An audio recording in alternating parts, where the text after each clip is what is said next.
Good morning students again. और मैं वेद सोनी। आज की क्लास में हम क्लासिफिकेशन ऑफ कैपिटल तो हम कर चुके थे। आज हम करेंगे सीए फाउंडेशन के कंपनी लॉ का नेक्स्ट पार्ट हम पढ़ेंगे। सर आज की क्लास की कवरेज क्या क्या रहेगी वो एक बार रोड मैप बता दो। आज हम क्या क्या सीखने वाले हैं बेटा। आज हम प्रमोटर क्या होता हुआ एक बार उसके बारे में जिक्र करेंगे, हु इज प्रमोटर। उसके बाद कंपनी का फॉर्मेशन के बारे में जिक्र करेंगे। फिर कंपनी की इनकॉर्पोरेशन के लिए क्या क्या आपको डॉक्यूमेंट भेजने पड़ते हैं, ये काफ़ी इंपॉर्टेंट है, कंपनी के इनकॉर्पोरेशन की तमाम जानकारी। और उसके बाद शेयर क्या होता है, थोड़ी सी उसके बारे में नॉलेज। फिर kind of share capital, company के अंदर शेयर कैपिटल कितने तरीके की होती है उसके बारे में जानकारी। और कुछ इक्विटी और कुछ प्रेफरेंस के बारे में हम बात करेंगे। तो ये तमाम हमारा कवरेज रहेगा बेटा आज की क्लास में। तो एग्जाम ओरिएंटेड है, काफ़ी ज़रूरी है आप लोगों के लिए। तो प्लीज़ बड़े ध्यान से सोचिएगा। सबसे पहले बेटा करते हैं प्रमोटर कौन होता है। आपने नाम सुन भी रखा होगा प्रमोटर। मैं कहूँ हिंदी में बेटा कंपनी का जन्मदाता, जो कंपनी को जन्म देता है, जिसके दिमाग में सबसे पहले एक आइडिया आता है। क्या आता है? आइडिया आता है कि मुझे एक आइडिया आता है कि मुझे क्या बनानी है, कंपनी बनानी है। ये आइडिया उसके दिमाग में आता है। आइडिया आने के बाद वो सारे स्टेप लगाता है जो भी कंपनी बनाने के लिए नेसेसरीज होते हैं। क्या होते हैं? जितने जरूरी स्टेप होते हैं, जैसे मेमोरेंडम तैयार करवाना, कंपनी के आर्टिकल छपवाना, कंपनी की सर्वे रिपोर्ट करना, कंपनी की प्रोजेक्ट रिपोर्ट बनाना, कंपनी के लिए लैंड खरीदना, सब कुछ करता है। और अल्टीमेटली एक दिन वो अपने सपनों की कंपनी खड़ी कर देता है। ऐसे बंदे को बोला जाता है प्रमोटर। लेकिन बेटा मैंने आपको इनिशियल क्लास में समझाया है, प्रमोटर भी नहीं कह सकता क्या कि ये कंपनी मेरी है, क्योंकि कंपनी रजिस्टर्ड होने के बाद बेटा अपना स्वयं खुद का एक रूप ले लेती है और ये सबसे सेपरेट हो जाती है। इसको बोला जाता है सेपरेट लीगल एंटिटी, एसएलई का कॉन्सेप्ट आता है। इस पर सर एक बात बताओ, इस प्रमोटर को मिलेगा क्या? सॉरी स्टूडेंट, थोड़ी सी डिस्टर्बेंस हो गई थी। तो ये बेटा हमने सीखा प्रमोटर कौन होते हैं। तो हमने देख लिया अल्टीमेटली प्रमोटर वो लोग होते हैं जो कंपनी के जन्म से लेके, मतलब उसके आइडिया से लेके उसको जब तक बना नहीं देते वो सारे काम करते हैं। इसको प्रमोटर बोलते हैं। हाँ, पॉइंट ये था सर, प्रमोटर को बदले में क्या मिलता है बेटा? इस काम के लिए रेम्युनरेशन चार्ज करते हैं। ये रेम्युनरेशन बेटा कैश में भी ले सकते हैं कंपनी के अकाउंट से, उसके शेयर भी ले सकते हैं, और उनके डायरेक्टर का पैनल के रूप में वहां काम भी कर सकते हैं। ओके सर, अब थोड़ा सा मेन चीज पे आते हैं बेटा। दो वर्ड हैं, एक फॉर्मेशन, एक इनकॉर्पोरेशन। एक फॉर्मेशन है, एक इनकॉर्पोरेशन है। फॉर्मेशन बताया है कंपनी का सेक्शन 3 में, और इनकॉर्पोरेशन बताया है बेटा सेक्शन 7 में। फॉर्मेशन तो ये सिर्फ ये बात बोलता है कंपनी बनाने के लिए प्राइवेट कंपनी में कम से कम 2 बंदों को आपको जोड़ना पड़ेगा अगर आप बनाना चाहते हो। तो फॉर्मेशन का मतलब है प्री रिक्वायरमेंट क्या है। और अगर पब्लिक कंपनी बनाना चाहते हो तो कम से कम आपको 7 बंदे पकड़ने पड़ेंगे। साथ ही साथ आपको मेमोरेंडम भी तैयार करने पड़ेंगे, आर्टिकल भी तैयार करने पड़ेंगे, सारी फॉर्मेलिटीज भी पूरी करनी पड़ेगी, तब जाके आपकी कंपनी का हो पाएगा इनकॉर्पोरेशन। तो हम कह सकते हैं फॉर्मेशन किसी कंपनी का फर्स्ट स्टेप है। कौन सा बेटा? फर्स्ट स्टेप है। और इनकॉर्पोरेशन उस कंपनी का सेकंड या नेक्स्ट स्टेप है, जहां कंपनी जाके इनकॉर्पोरेट हो जाएगी। चलिए हम डिटेल में समझेंगे। कंपनी को इनकॉर्पोरेट कराना है, वेद सोनी है मेरा नाम। ओके सर, आपको क्या बनानी है? कंपनी। बेटा मुझे कंपनी बनानी है, मुझे नहीं आती कैसे बनानी है। इसको कैसे बनाना है, कैसे रजिस्टर्ड कराना है, जरा सीख लीजिएगा। अगर मेरे को कंपनी बनानी है तो सबसे पहले स्टेप 1 मुझे क्या करना पड़ेगा? मुझे सारे डॉक्यूमेंट्स में सबसे मेन एक ही डॉक्यूमेंट होता है बेटा, क्या? फर्स्ट मुझे अपना मेमोरेंडम तैयार करना पड़ेगा। मैंने एक दिन पहले भी बताया था, ये वो डॉक्यूमेंट है जिसके बिना कंपनी रजिस्टर्ड नहीं हो सकती। मेमोरेंडम तैयार करना पड़ेगा। दूसरा, मुझे अपने आर्टिकल्स तैयार करने पड़ेंगे। ये आर्टिकल्स क्या होते हैं बेटा? इनमें डिटेल्ड रूल्स एंड रेगुलेशन होते हैं, R&R। आर्टिकल्स में होते हैं रूल्स एंड रेगुलेशन, और मेमोरेंडम के अंदर आपके क्लोज होते हैं। सर क्लोज होते हैं जैसे आपका नेम क्लोज, आपकी कंपनी का नाम क्या है, आपका ऑब्जेक्ट क्लोज, आपकी कंपनी का उद्देश्य क्या है, आपका कैपिटल क्लोज, आपकी कंपनी में कितनी कैपिटल लगी हुई है, आपका लायबिलिटी क्लोज, आपकी कंपनी लिमिटेड है या अनलिमिटेड है, आपका सिचुएशन क्लोज, आपका रजिस्टर्ड ऑफिस कहाँ है। तो मेन सारी डिटेल कहाँ होती है? मेमोरेंडम में होती है। तो स्टेप 1, अगर आप लोगों को कंपनी बनानी है तो अपने मेमोरेंडम तैयार कर लो, आर्टिकल तैयार कर लो। ये सारे तैयार करके बाकायदा साइन करके आरओसी के पास जमा करा दो। आरओसी कौन बेटा? Registrar of company. हम इसको प्यार से क्या बुलाएंगे? मामा जी। हम सारे डॉक्यूमेंट लेके मामा जी के पास जाएंगे, मतलब रजिस्ट्रार ऑफ कंपनी के पास जाएंगे। सर एक बात बताओ, ये सिर्फ हमारा मामा है या सबका मामा है? सिर्फ हमारा मामा है या सबका मामा है? और दूसरी बात सर बताओ, ये पूरे भारत में एक ही मामा है, मतलब पूरे भारत में सर ये एक ही आरओसी होता है या एक से ज्यादा आरओसी होते हैं? तो प्लीज ध्यान दे बेटा। जैसे आपने पुलिस स्टेशन देखा बेटा, पुलिस थाने इनका एरिया डिवाइड होता है, एरिया डिवाइड होता है, इतने एरिया में ये थाना लगेगा, इतने एरिया में फिर ये अलग से पुलिस थाना लगेगा। जिस एरिया का कोई कांड होता है, कोई क्राइम होता है, उसको वही थाना डील करता है, वही पुलिस स्टेशन डील करता है।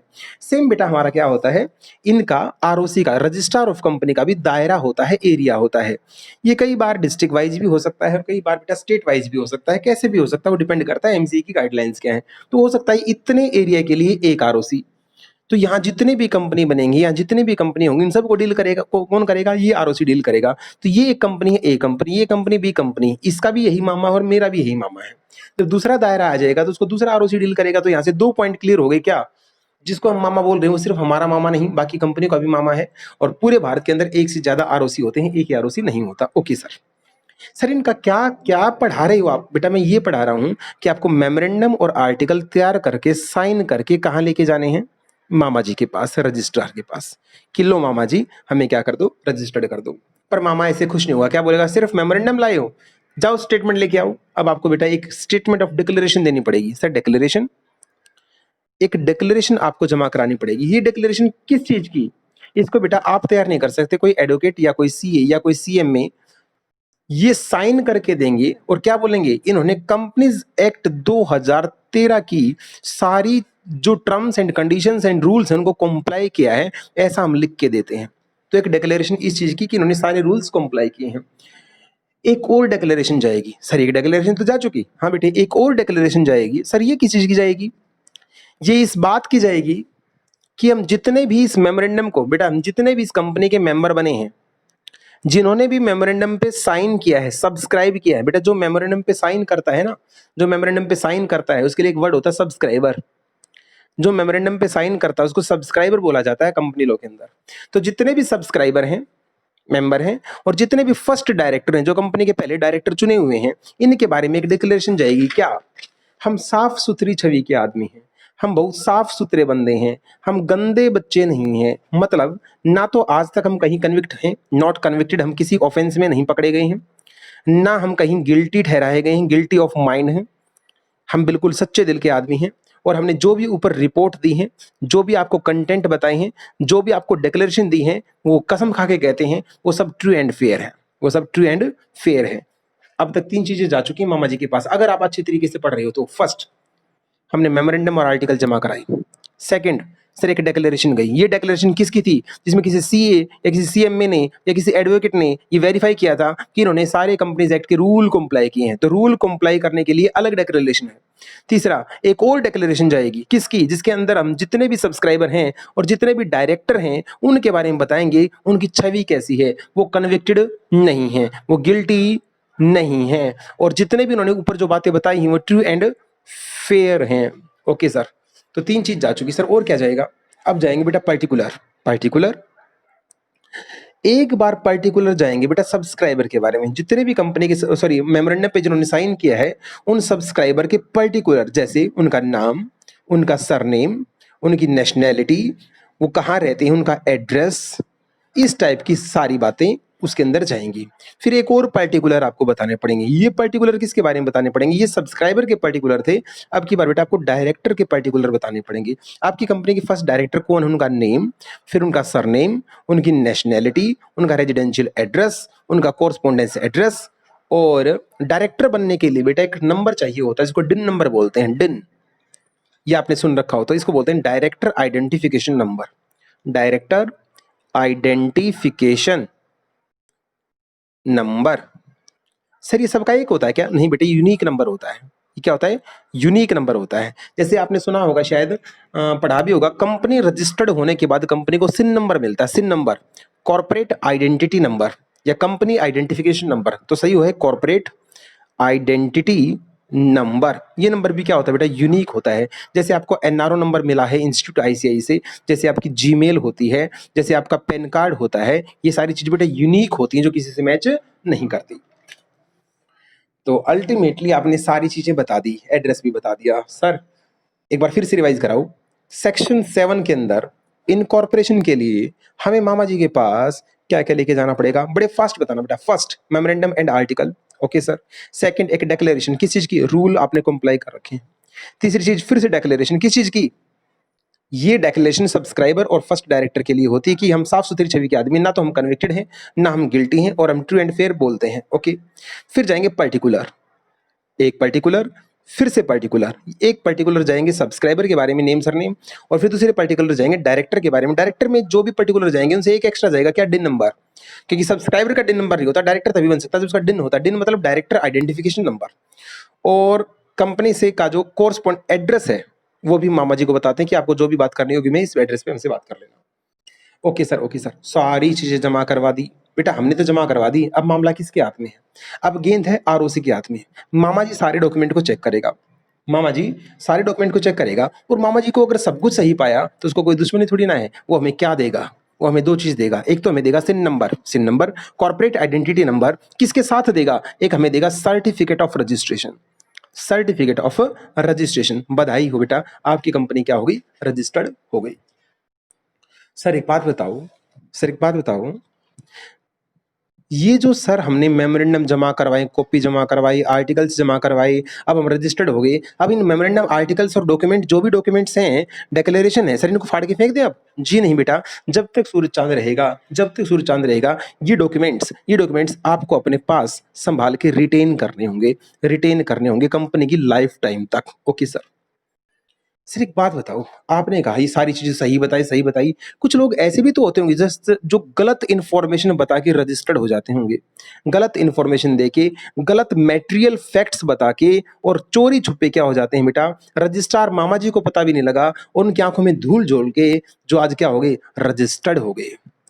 लेकिन चोरी बेटा कभी ना कभी तो सामने आती है। सर पोस्ट इनकॉर्पोरेशन पता लगा, रजिस्टर्ड होने के बाद पता लगा कि ये वो लोग हैं जो झूठ बोल के रजिस्टर्ड हो गए हैं। सर अब क्या होगा, सर अब क्या होगा, अब आएगा गुस्सा। किसको, मामला ट्राइब्यूनल तक, कोर्ट तक जा पहुंचा। अब तो कोर्ट आपके साथ क्या क्या कर सकती है, आपको वाइंड अप करा सकती है। लो जी, आपको बंद करा के आपकी एसेट लायबिलिटी को बेच के आपको खत्म करा सकती है। आपको चाहे तो कन्वर्ट करा सकती है, आपके ऊपर पेनल्टी एंड प्रोसिक्यूशन भी लगा सकती है। सर पेनल्टी प्रोसिक्यूशन में सबसे दमदार सेक्शन बताओ, आपके ऊपर AK-47 चलाई जाएगी। AK-47 मींस 447 सेक्शन आपके ऊपर लगा दिया जाएगा। 447 किसका होता है बेटा, फ्रॉड का सेक्शन होता है, फ्रॉड की पनिशमेंट होती है, सबसे खतरनाक सेक्शन है ये सेक्शन। आपके ऊपर लगा के आपके ऊपर पनिशमेंट लगा दी जाएगी। किन लोगों के ऊपर, जो गलत इंफॉर्मेशन देकर रजिस्टर्ड हो जाते हैं। सर ये सारी बातें आपने हमें पढ़ाई, क्या इस टॉपिक को आप अब बुक से मैच करा सकते हो? बिल्कुल करा सकते हैं बेटा, क्यों नहीं करा सकते। अब तक का ये टॉपिक बुक से मैच कर लेते हैं, फिर हम पढ़ेंगे बेटा आगे,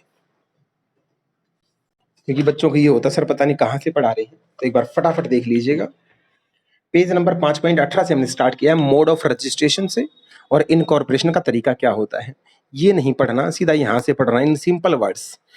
प्रमोटर कौन होता है, पढ़ क्या रहे हैं बेटा, प्रमोटर कौन होता है। प्रमोटर वो बंदा होता है जिसके दिमाग में आइडिया आता है, जो सारे नेसेसरी स्टेप उठाता है और कंपनी को जन्म देता है। फॉर्मेशन ऑफ कंपनी के लिए सेक्शन 3 है। फॉर्मेशन क्या बोलता है, पब्लिक बनानी है तो 7 बंदे इकट्ठे कर लो, और प्राइवेट बनानी है तो 2 बंदे इकट्ठे कर लो। सेम यही बात, और ओपीसी बनानी है तो 1 बंदा इकट्ठा कर लो। अब तक की सारी बातें मैंने समझा दी। चलिए सेक्शन 7 स्टार्ट करते हैं, इनकॉर्पोरेशन। सर ये इतनी फास्ट फास्ट कैसे समझ में आ रही है बेटा, मैं रजिस्टर पेन के ऊपर पूरा टाइम लगा चुका हूँ, हर चीज समझा चुका हूँ, तब जाके आपकी बातें रिलेट हो पा रही हैं। सर कौन से डॉक्यूमेंट जमा कराएं, सबसे पहले नंबर पे डॉक्यूमेंट दे दो बेटा, मेमोरेंडम और आर्टिकल। सर साइन करके, बिना साइन करे बेटा, साइन करके दे दो। साइन कौन करेगा, सब्सक्राइबर साइन करेंगे। ओके फर्स्ट हो गया बेटे। सर दूसरा क्या जाएगा, एक डिक्लेरेशन जाएगी। सर ये डिक्लेरेशन किसके द्वारा, ब्रैकेट इग्नोर कर देना बेटा, एडवोकेट CMA वगैरह साइन करके जाएगी। सिर्फ कीवर्ड पकड़ना, क्या ये डिक्लेरेशन में क्या होगा, that all the requirement of this act and rules made comply, comply कर रखें, बस बात खत्म, और ज्यादा नहीं पढ़ना होता बेटा। तीसरा एक और डिक्लेरेशन जाएगी, किसके लिए, सब्सक्राइबर के लिए, किसके लिए, फर्स्ट डायरेक्टर के लिए। क्या हम कन्विक्टेड नहीं है जी, हम गिल्टी नहीं हैं जी, हमने जो भी डॉक्यूमेंट दिए हैं जी वो ट्रू एंड फेयर दिए हैं जी। सर ये सारी बात आपने करवा रखी हैं। एड्रेस हम बताएंगे, फिर पर्टिकुलर जाएंगे, किसके पर्टिकुलर, सब्सक्राइबर के, फिर से पर्टिकुलर जाएंगे किसके, डायरेक्टर के। सर पर्टिकुलर में क्या होगा, name, surname, family name, wife का name, sorry, residential address, nationality address, etcetera etcetera. Sir सब कुछ जमा करा दिया, अब क्या होगा? लो जी, अब बात आ गई मामा जी के पास। मामा जी को ना आरओसी, आरओसी आपको एक सर्टिफिकेट जारी करेगा, किसका? इनकॉर्पोरेशन के लिए। अब वो आपको एक नंबर अलॉट करेगा, कौन सा नंबर? सिन नंबर अलॉट करेगा। सर ये डॉक्यूमेंट हमें कब तक मेंटेन करने हैं? जब तक टिल टिल जब तक कंपनी डिसॉल्व ना हो जाए, जब तक ये डॉक्यूमेंट आपको मेंटेन करने हैं। नेक्स्ट सर, अगर कोई फॉल्स इन्फॉर्मेशन देके रजिस्टर्ड हो जाए तो सर उसके साथ क्या होगा? उसके ऊपर AK-47 चला दी जाएगी, मतलब 447 सेक्शन चला दिया जाएगा। सर ये कह रहा है कंपनी फॉल्स इन्फॉर्मेशन देके रजिस्टर्ड हो गई और उस बात को छुपाया गया, सप्रेस होता बेटा छुपाना, और उस बात का पोस्ट इनकॉर्पोरेशन बाद में पता लगा, अब क्या होगा? सीधा ऑर्डर पे आना। अब ट्राइब्यूनल कोर्ट गर्म हो चुकी है, गुस्से में आ चुके हैं, वो आपके साथ क्या क्या कर सकती है? जो उसको ठीक लगेगा वो कर सकती है। लास्ट पॉइंट, वो चाहे तो आपका वाइंडिंग अप भी करा सकती है, चाहे तो कंपनी के रजिस्ट्री से आपका नाम भी काट सकती है, चाहे तो मेंबर की लाइबिलिटी अनलिमिटेड बना के तुम्हारे से लॉस भी कंपनसेट करा सकती है, और जो उसको ठीक लगेगा वो ऑर्डर पास कर देगी। लेकिन लोग की खास बात है बेटा क्या? वो जब भी कोई ऑर्डर पास करेगी उससे पहले एक बार कंपनी को कहने का और सुनने का मौका दिया जाएगा। Opportunity of being head company को दी जाएगी। Okay sir. उसके बाद आता है बेटा section 9, effect of registration. Sir company registered होगी, इसका क्या परिणाम होगा? इसकी एक ही लाइन पढ़वाऊंगा बेटे, आप चाहें तो ये पूरा पैरा पढ़ लेना, इसके अलावा कुछ मत पढ़ना, नीचे का सब काट देना। ये पैरा भी एक्स्ट्रा है, इसमें से कोई क्वेश्चन नहीं बनता। कंपनी रजिस्ट्रेशन का इफेक्ट क्या है? अरे जो कंपनी की कैरेक्टरिस्टिक है वो सारी इसके पास आ गई। अब कंपनी एक बॉडी कॉर्पोरेट बन गई है, कंपनी रजिस्टर्ड होती है, वो सारी पावर सारे फंक्शन एक्सरसाइज कर सकती है जो नॉर्मली एक दूसरी कंपनी कर सकती है। इसके पास परपेचुअल सक्सेशन आ गया, कॉमन सील आ गई, कंपनी अपने नाम से प्रॉपर्टी खरीद सकती है, टेंजिबल इंटेंजिबल नाम से प्रॉपर्टी बेच सकती है, कंपनी केस कर भी सकती है, करवा भी सकती है। ब्रैकेट क्लॉज इतना ही पढ़ना है। कहां से? इफेक्ट ऑफ रजिस्ट्रेशन पे। सीधा आना कहां? ये पूरा कट है बेटे, ये पूरा कट है, फालतू बातें नहीं। सर मेमोरेंडम और आर्टिकल रजिस्टर्ड होने के बाद उनका क्या इफेक्ट है? दो इफेक्ट है बेटा, दो इफेक्ट हैं। एक सेक्शन 9 कहता है, एक सेक्शन 10 बोलता है। सेक्शन 9 इफेक्ट बताता है कंपनी के रजिस्ट्रेशन होने के क्या इफेक्ट हैं, और सेक्शन 10 बताता है मेमोरेंडम और आर्टिकल अगर रजिस्टर्ड हो जाएं तो उसका क्या इफेक्ट है। एक इफेक्ट है, रजिस्टर्ड होते ये बाइंडिंग फोर्स जारी करते हैं। बाइंडिंग फोर्स सर ये क्या है? मतलब आप कोई गलत नहीं कर सकता किसी के साथ। कंपनी अब अपने मेंबर के लिए जिम्मेवार है, बाउंड है। कंपनी अपने मेंबर के लिए क्या है? बाउंड है। सर उल्टा करो, मेंबर अपनी कंपनी के लिए क्या है? बाउंड है। रजिस्टर्ड होते ही साइन होती है बाउंड हो जाते हैं। अब कंपनी का पैसा लिया है तो कंपनी के ऊपर क्या बन जाता है? डेट बन जाता है। कंपनी को पैसा चुकता करना होता है, कंपनी के साथ कुछ गलत नहीं कर सकती। तो सेक्शन 10 का क्या इफेक्ट है? बाइंडिंग फोर्स है। अब आप दोनों एक दूसरे के साथ बंध चुके होते हैं। नेक्स्ट टॉपिक आ गया बेटे क्या? Classification of capital. कैपिटल कितने तरीके की होती है? अब इस टाइप का, इसके साइड में लिख लो बच्चों की बात। मुझे नहीं लगता ये बात भी कोई पेपर में आएगी, कंपनी की कैपिटल कितने तरीके की होती है, और आपको पता भी है बेटा, लेकिन स्टिल एक बार मैं थोड़ा मोटा बता दूं। कंपनी की कैपिटल एक होती है ऑथराइज्ड कैपिटल, शायद सुन भी रखा हो आपने, ऑथराइज्ड। कंपनी की मैक्सिमम लिमिट पूरी लाइफ टाइम में कंपनी कितने शेयर जारी कर सकती है तो उसको बोलते हैं ऑथराइज्ड। मान लो बेटा 100 करोड़, 100 करोड़ मेरी ऑथराइज्ड कैपिटल थी। इशूड, मैंने उसमें से कितनी कैपिटल इशू कर दी? मान लो बेटा मैंने 50 करोड़ इशू की, तो ये हो गया इशूड कैपिटल। जरूरी थोड़ी सारे लोग सब्सक्राइब करेंगे। 50 करोड़ में से 30 करोड़ की कैपिटल को सब्सक्राइब कर लिया गया तो ये कहलाएगी subscribed capital. Okay sir. Subscribe में से मैंने 20 करोड़ रुपए मंगवा लिए, जो पैसे मैं मंगवाऊंगा उसको बोलूंगा मैं कोल्ड अप कैपिटल। क्या बोलूंगा बेटा? Cold up capital. और 20 करोड़ में से 15 करोड़ मेरे पास आ चुके, इस 15 करोड़ को बोला जाएगा बेटा पेड अप कैपिटल। जितना पैसा आपके पास आ चुका पेड अप, जितना मंगवाया था कोल्ड अप, जितना सब्सक्राइब किया गया सब्सक्राइब्ड, जितना मैंने इशू किया था इशूड, और जो मैं मैक्सिमम कर सकता हूं उसको बोलते हैं ऑथराइज्ड। ये भी कोई टॉपिक था क्या यार? ये लो जी, क्लासिफिकेशन ऑफ कैपिटल में सीधा यहां नीचे आना। ऑथराइज्ड कैपिटल वो होती है एक ही लाइन, सिर्फ एक लाइन, सिर्फ मैक्सिमम अमाउंट जो जारी किया जा सकता है। इशूड कैपिटल जो कंपनी ने इशू कर दिया है वो amount. Sir subscribed, being subscribed by the member of company, जिन्होंने ले लिया। कॉल्ड अप वो अमाउंट जो हमने मंगवाया है, और पेड अप जो उन्होंने क्रेडिट करवा दिया, चुकता कर दिया। अब क्या आ गया? शेयर।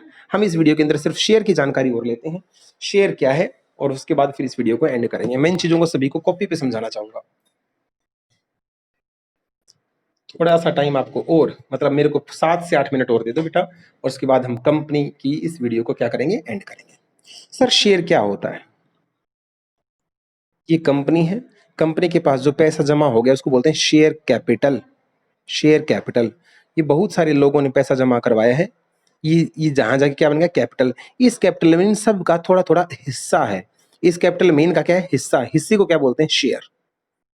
तो शेयर रिप्रेजेंट करता है, शेयर रिप्रेजेंट करता है क्या, आपका कंपनी के अंदर कोई ना कोई इंटरेस्ट है, इस बात को रिप्रेजेंट करता है एक बात।